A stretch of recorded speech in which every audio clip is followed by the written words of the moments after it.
Assalamualaikum warahmatullahi wabarakatuh. Alhamdulillahirabbil alamin wassalatu wassalamu ala asrofil anbiya wal mursalin sayyidina wa maulana Muhammadin wa ala alihi wa ashabi ajma'in amma ba'du. Pemirsa Kurma, kultum Ramadan menjelang berbuka yang semoga dirahmati Allah Subhanahu wa taala.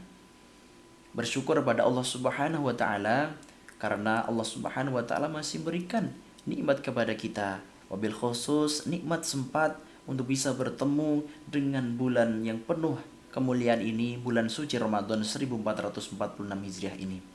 Dan marilah kita bersalawat kepada Nabi kita, Nabi Muhammad sallallahu alaihi wasallam dan keluarganya, kepada para sahabatnya dan orang-orang yang tiba mengikuti sunnah-sunnah beliau. Semoga kita bisa mendapatkan syafaatnya. Amin Allahumma amin. Saudaraku sekalian, puasa merupakan ibadah di bulan suci Ramadan yang tentunya berfungsi sebagai benteng, sebagai pelindung yang bisa melindungi diri kita dari api neraka. Dan ini bukan hanya kata-kata saja, tetapi ini merupakan janji Allah Subhanahu wa taala dan Rasul-Nya dalam hadis. Diriwayatkan dari Abu Hurairah radhiyallahu an bahwasanya Rasulullah sallallahu alaihi wasallam bersabda, "Wasyamu junnatun. Wa idza kana yaumu shaumi ahadikum fala yarfuth wala yaskhab.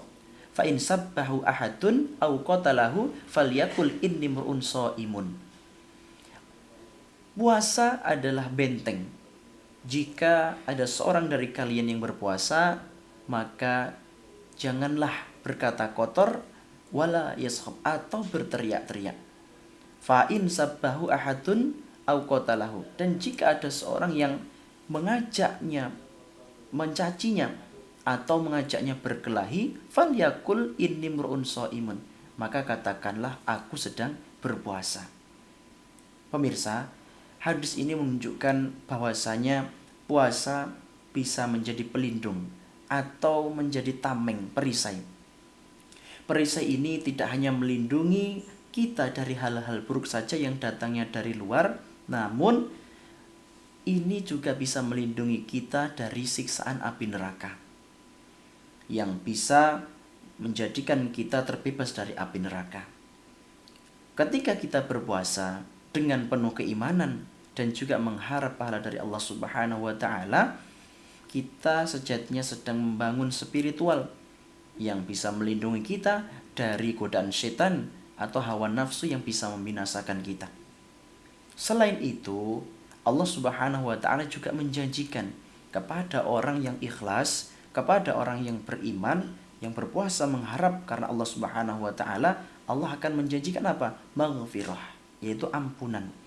Seperti halnya di dalam hadis dikatakan, man shoma ramadhana imanan wa ihtisaban ghufira lahu ma taqaddama min dhanbihi. Maka barang siapa yang berpuasa karena keimanan dan mengharap pahala dari Allah Subhanahu wa taala, Allah akan mengampuni dosa-dosa yang telah lalu. Hadis riwayat Bukhari dan Muslim. Saudaraku, maka marilah kita bayangkan bahwasanya ketika kita berpuasa di bulan suci Ramadan ini, sejatinya kita sedang membuat pelindung, ya, puasa sedang melindungi kita, ya, melindungi kita dari api neraka. Di dalam hadis Rasulullah SAW mengingatkan bahwasanya sesungguhnya di surga itu terdapat pintu yang bernama pintu Ar-Rayyan. Nah, pintu Ar-Rayyan ini hanya dimasuki orang-orang yang ahli puasa. Maka Allah mengatakan, mana orang yang ahli puasa? Nah, maka mereka orang-orang yang berpuasa tadi, ahli puasa tadi, mereka akan bangkit lalu masuk, ya, ke surga melalui pintu Ar-Rayyan tadi. Setelah masuk semuanya, maka pintu tersebut akan tertutup dan tidak akan dimasuki oleh seorang pun. Hadis riwayat Bukhari dan Muslim. Inilah betapa besar manfaat puasa. Jadi puasa bukan hanya untuk kehidupan kita di dunia saja, namun juga nanti untuk kehidupan kita di akhirat. Puasa akan menjadi tameng atau pelindung yang bisa melindungi kita dari api neraka. Maka sebagai umat Islam yang beriman, marilah kita manfaatkan momentum puasa ini dengan sebaik-baiknya, dengan mengerjakan amal soleh. Di sisa-sisa akhir Ramadan ini kita tingkatkan lagi kita istiqomahkan lagi apa yang sudah kita kerjakan, apa yang sudah kita lazimi selama ini. Kalau bisa kita tingkatkan, kalau mungkin belum bisa kita istiqomahkan. Maka kita berharap pada Allah Subhanahu wa taala, semoga Allah Subhanahu wa taala selalu senantiasa memberikan taufik dan hidayahnya kepada kita agar apa? Kita bisa menjalankan ibadah puasa ini dengan keikhlasan dan juga keimanan. Semoga puasa kita bisa menjadi benteng yang kuat dari segala keburukan, baik di dunia maupun di akhirat. Amin amin ya rabbal alamin. Barakallahu fikum wa la'fu minkum katsiran. Wassalamualaikum warahmatullahi wabarakatuh.